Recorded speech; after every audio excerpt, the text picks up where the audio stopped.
好，下面呢，我们来开始做复习一。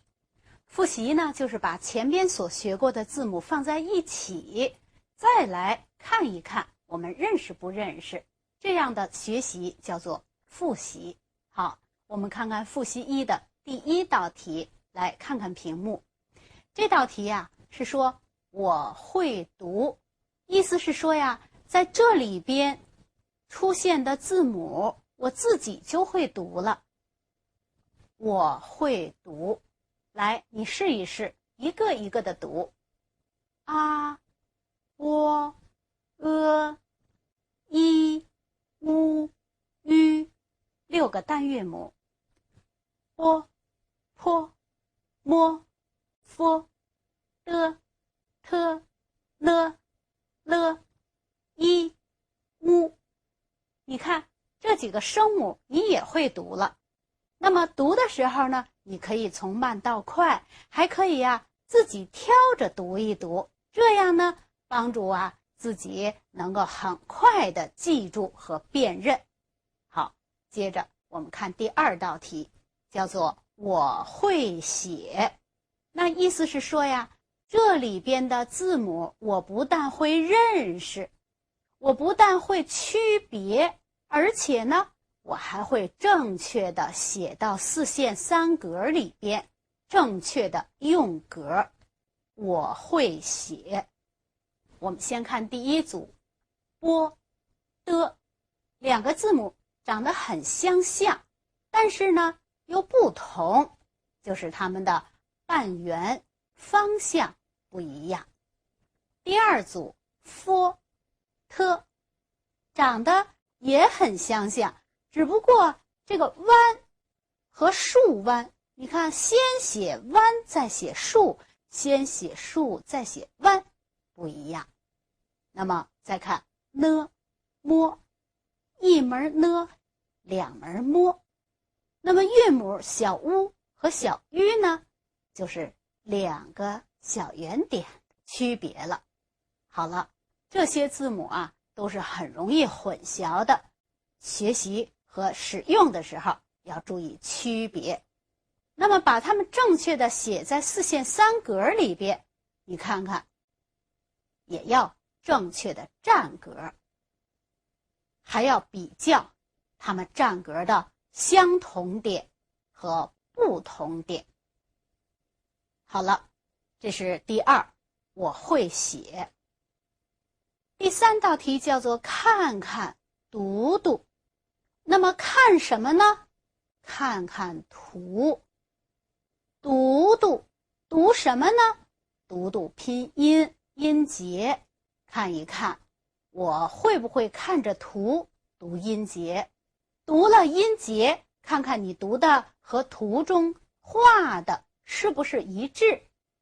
我们来看这是什么？喇叭，拼音了啊喇，轻声波啊巴，喇叭，真好。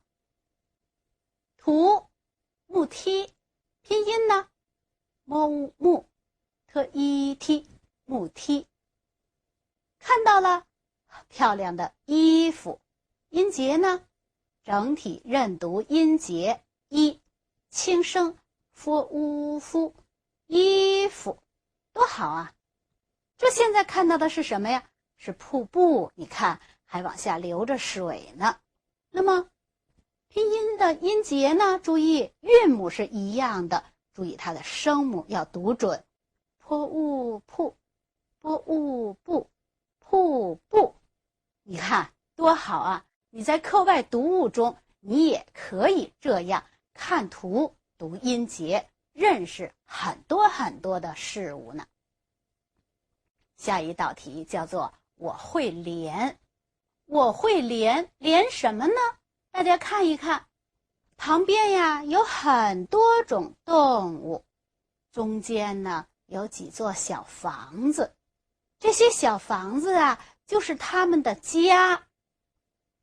哪一只小动物回哪一所房子，回哪一个家呢？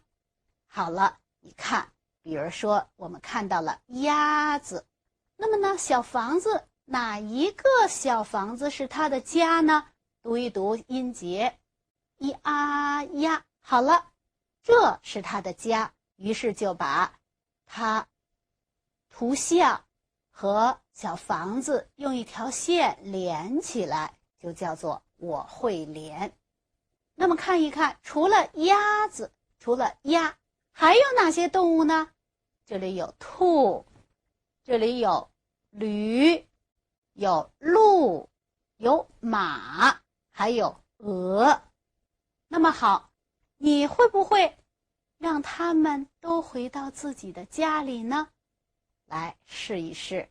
哎，鹅的家，兔的家，马的家，鹿的家，驴的家，都找到了。你看，多聪明啊！接着我们再来看最后，我会认。我会认呢，就是说出现的这些词语和这些汉字都认识，而且呢，你还会像上边的爸爸妈妈这样，把下边的单个字也给它们组成你可以组的词语。我们来试一试。爸爸妈妈读轻声，要读好。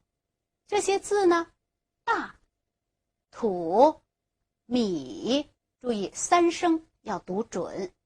我、马、地，三声要读准。那么这些单个的字可不可以像爸爸妈妈这样组成词语呢？你来试一试。哎，组成了大米，真好。还会吗？哎，大地，真有意思。还有吗？对，你还会组大马，真棒。还有没有啦？你看，不光有大地，还有土地，有意思吧？等你学了更多的字啊，你还会组更多的词语呢。好了，那么我们复习1就说到这里。